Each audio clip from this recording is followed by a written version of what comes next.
तो अब हम नेक्स्ट क्वेश्चन की बात कर लेते हैं। क्वेश्चन है हमारा, explain the SN1 unimolecular substitution nucleophilic substitution reaction. Explain करनी है।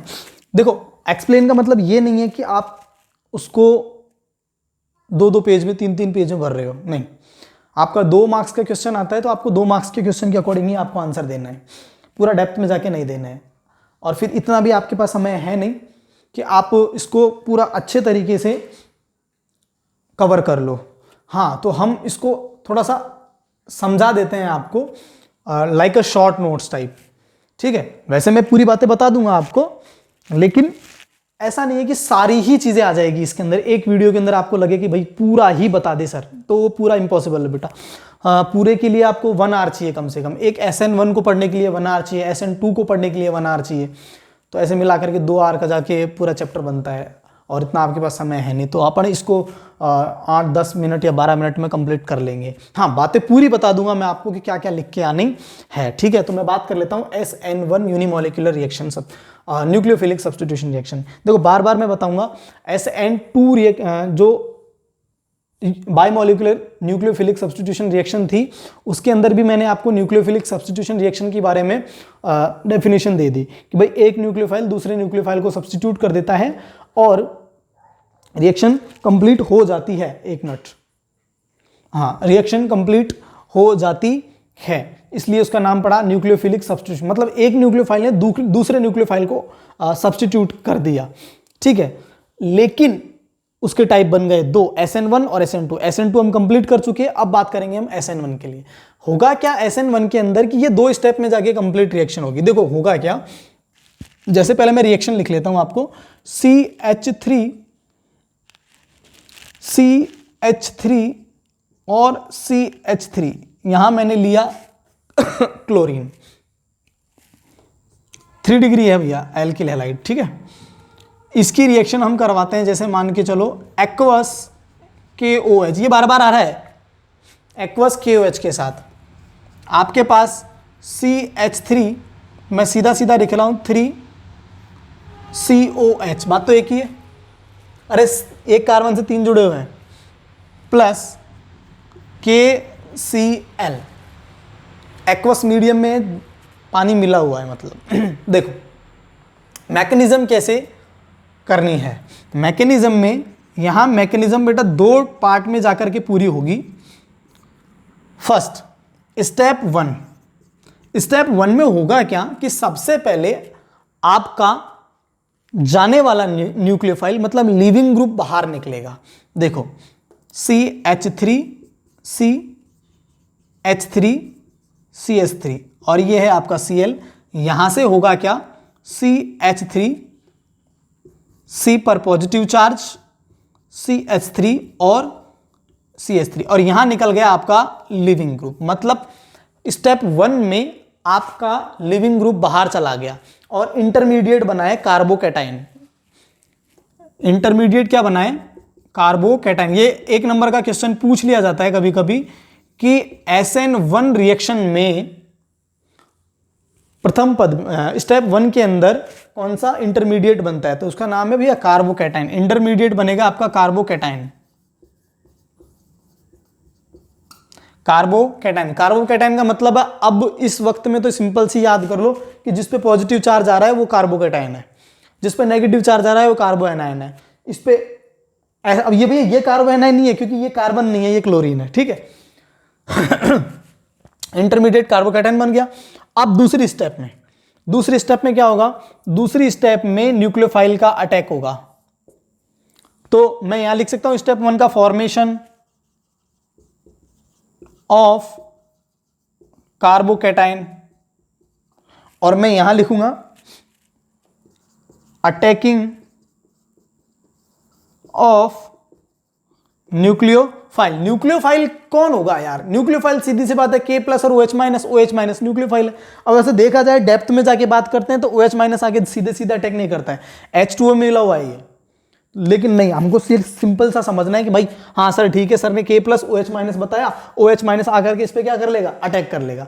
अब ये मत भाई, आप ऐसा नहीं है कि आप ये समझो कि नहीं सर OH माइनस नहीं करता है अटैक, वो तो बिल्कुल सबको पता है डायरेक्ट OH माइनस आकर के अटैक नहीं करेगा। क्यों? क्योंकि जो KOH है वो एक्वस मीडियम में, मतलब जल के साथ मिला हुआ है, तो यहाँ H2O ही लाइक एज न्यूक्लियोफाइल की तरह काम करेगा और वही आके अटैक करेगा। बट समझने के लिए सिर्फ इतना सा रखना है आपको दिमाग पे कि हाँ ठीक है भाई, OH माइनस न्यूक्लियोफाइल की तरह वर्क कर रहा है और यही आकर के क्या करेगा, अटैक करेगा। सब भाई किस पे अटैक करेगा? इंटरमीडिएट पे। इंटरमीडिएट कौन है? CH3, CH3, CH3 पर कौन है? पॉजिटिव चार्ज, और इस पे कौन आ जाएगा? OH minus. और OH माइनस आकर के क्या बना देगा? प्रोडक्ट बना देगा। भैया यहां तक बात तो बड़ी सिंपल थी और आपके समझ में आ भी गई होगी, क्योंकि 2 स्टेप में रिएक्शन कंप्लीट हो गई। लेकिन ये यहीं पूरी नहीं हुई। क्यों? क्योंकि भाई बात यहां है कि ये OH माइनस आकर के अटैक कर रहा है, तो कहां से अटैक कर रहा है? पहली बात, ये अभिक्रिया, ये जो रिएक्शन है यूनिमॉलिक्यूलर ही क्यों है? दूसरी बात, और अगर ये यूनिमॉलिक्यूलर है तो मतलब इसकी RDS, रेट डिटरमाइनिंग स्टेप में जो रेट है वो केवल और केवल रिएक्टेंट पे डिपेंड कर रही है, ना कि न्यूक्लियोफाइल पे डिपेंड कर रही है। मतलब सिर्फ RX, अरे ये R ही तो है, ये एल्किल RX, ये X है, ये R है। मैंने आपको एग्जांपल देके समझा दिया भाई, यहां पे RX भी हो सकता था, RX प्लस NU माइनस, ऐसा भी हो सकता था। बट भाई रेट डिटरमाइनिंग स्टेप मतलब रेट जिस पे डिटरमाइन करेगी, डिपेंड करेगी, वो केवल RX होगा, केवल CH3Cl ये होगा, ये केवल ये रिएक्टेंट होगा, इसी पे रेट डिटरमाइन करेगी। ठीक है, और इसलिए इसका नाम क्या पड़ा? Unimolecular nucleophilic substitution reaction. तो पहले तो ये लिख लो आप रिएक्शन, और इसके बारे में मैं आपको छोटे छोटे पॉइंट्स दिखा देता हूं, बता देता हूं। ठीक है, इसका आप स्क्रीनशॉट ले लो, आप इसको चाहो तो आप इसको रिटर्न में लिख लो। ठीक है, कर दूं, मिटा दूं? चलो, हाँ भाई, हुआ क्या? हुआ क्या? हुआ क्या? इस पॉइंट टू पॉइंट लिख लेते हैं हम। पहला, first point, this is unimolecular nucleophilic substitution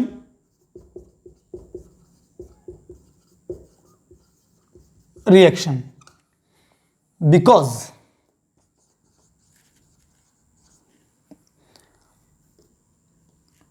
the rate is depends only reactant। React कौन है? R और X। भाई रेट इज R X पर डिपेंड कर रही है, या तो ऐसा लिख लो आप, नहीं तो हमारे एग्जाम्पल के अकॉर्डिंग लिख लो, रेट इज प्रोपोर्शनल टू क्या है? CH3 और Cl, इस पूरे पे डिपेंड कर रही है। सही है ना भाई? इसी पे तो आकर के न्यूक्लियोफाइल क्या कर रहा है? अटैक कर रहा है दूसरे स्टेप में जाकर के। ठीक है, अब इसकी पावर कितनी है? ये 1। अब यार इसकी ये 1 पावर है, तो यूनिमॉलिक्यूलर रिएक्शन ही तो होगी। आपने केमिकल काइनेटिक्स पढ़ा होगा, उसमें rate is proportional to reactant की पावर 1, मतलब यूनिमॉलिक्यूलर रिएक्शन है, फर्स्ट ऑर्डर की रिएक्शन है। मतलब इसकी रिएक्शन की ऑर्डर क्या है? The order of this reaction is first order। क्या है? फर्स्ट ऑर्डर की रिएक्शन है। दूसरा, इंटरमीडिएट फॉर्म्ड क्या बनता है? कार्बो कैटाइन इंटरमीडिएट बनता है, लेकिन क्या बनता है? कार्बो कैटाइन इंटरमीडिएट बनता है। अब देखो भैया, बात करते हैं मेन पॉइंट की। हमने मेन बातें ले ली, न्यूक्लियोफाइल आकर के अटैक करेगा। अब देखना ध्यान से, हमारे पास बेटा क्या है? कार्बो कैटाइन, और कार्बोकैटायन का देखो ऐसे है, कार्बोकैटायन ये प्लस चार्ज है, ये एक CH3 ऐसा बना देते हैं हम इसको, ऐसा बना देते हैं, ऐसा बनाते हैं 1 2 और 3, ठीक है। एक CH3 और एक CH3, ये प्लस मतलब एक ऑर्बिटल क्या पड़ा हुआ है, खाली। क्या पड़ा है, खाली। देखो 1 सिग्मा 2 सिग्मा और 3 सिग्मा, 3 सिग्मा का मतलब क्या है, sp2। अरे 1 सिग्मा 2 सिग्मा 3 सिग्मा और 4 सिग्मा, वो तो सबको पता है sp3 है, बट ये क्लोरीन निकला होगा तभी तो यहां क्या आया होगा, पॉजिटिव चार्ज। तो हम इसी की तो बात करेंगे, यहीं तो आके अटैक करेगा न्यूक्लियोफाइल, कि इस पर अटैक करेगा, ये जाएगा Cl माइनस जाएगा तभी तो न्यूक्लियोफाइल कार्बन पर अटैक करेगा, ठीक है। अब ये क्या है, वैकेंट ऑर्बिटल है, ये आपके क्या है, वैकेंट ऑर्बिटल हैं, बात को समझना। ये आपके CH3 कुछ भी हो सकते हैं, ऐसा कोई जरूरी नहीं है CH3 हो, लेकिन ये आपके वैकेंट ऑर्बिटल है। अब आपका जो न्यूक्लियोफाइल है, न्यूक्लियोफाइल कौन है, OH माइनस। अब देखो मैं आपको बहुत अच्छा कॉन्सेप्ट बता रहा हूं, stereochemical aspects of SN reaction, nucleophilic substitution reaction, ठीक है। क्या, अगर मान के चलो, पहली बात तो sp2 जो होगा वो होगा ट्राइगोनल प्लेनर। ट्राइगोनल प्लेनर को आप कैसे समझ सकते हो यार, मान के चलो, जैसे मान के चलो 1 वैलेंसी 2 वैलेंसी 3 वैलेंसी, बात को समझना भाई। दो तो ये रही, एक, लेकिन एक ऑर्बिटल खाली पड़ा है बीच में, ऊपर और नीचे, ऊपर और नीचे, ऊपर और नीचे, मतलब ऑर्बिटल एक ही है, ऊपर नीचे, ठीक है। अब देखो ये ऊपर की तरफ कौन है, Cl, सही है ना। अब मान के चलो, बात को समझना, अब मान के चलो अगर आने वाला न्यूक्लियोफाइल, मतलब अटैक करने वाला न्यूक्लियोफाइल, ध्यान से सुनना, ये लिखेंगे नहीं हम इतनी सारी बातों को। न्यूक्लियोफाइल अगर सीधे सीधे Cl की जगह जाके अटैक कर लेता है, ये रट लो, अगर न्यूक्लियोफाइल सीधे सीधे जाके Cl से अटैक करता है, मतलब क्लोरीन जहां से गया है वहीं जाके OH माइनस चिपक गया, तो समझ लो बनने वाला जो प्रोडक्ट होगा बेटा वो होगा R प्रोडक्ट, जिसको बोलते हैं रिटेंशन, R प्रोडक्ट। और अगर मान लो वो Cl माइनस की जगह से ना करके बैक साइड, मतलब ये तो एक तो ऊपर की तरफ से करता है, अगर फ्रंट साइड ऊपर से करता है तो बनता है रिटेंशन, और अगर मान लो बैक साइड अटैक करता है तो बनता है बेटा इनवर्जन, ठीक है। इसको बोलते हैं हम S, इसको बोलते हैं हम S। वापिस सुन लो, अगर Cl माइनस की, ये रट लो, अगर Cl जाने वाले न्यूक्लियोफाइल की तरफ से ही अटैक होगा तो सीधा सीधा रिटेंशन बनेगा, और अगर उसके तरफ से नहीं होता है, सीधे सीधे बैक साइड अटैक होता है तो बनता है इन्वर्जन। ये होगा कब, जब कार्बोकैटायन का जो कार्बन है ये आपका कायरल कार्बन होना चाहिए, शुड बी कायरल कार्बन। और कायरल कार्बन का मतलब कार्बन की चारों वैलेंसी अलग अलग होनी चाहिए। अगर कार्बन की चारों वैलेंसी अलग अलग है तभी वो R और S दोनों शो करेगा, अन्यथा नहीं कर पाएगा, ठीक है। खैर मैंने आपको बता दिया कि OH माइनस अगर सीधे सीधे Cl की जगह लगता है तो रिटेंशन, और अगर बैक साइड लगता है तो S।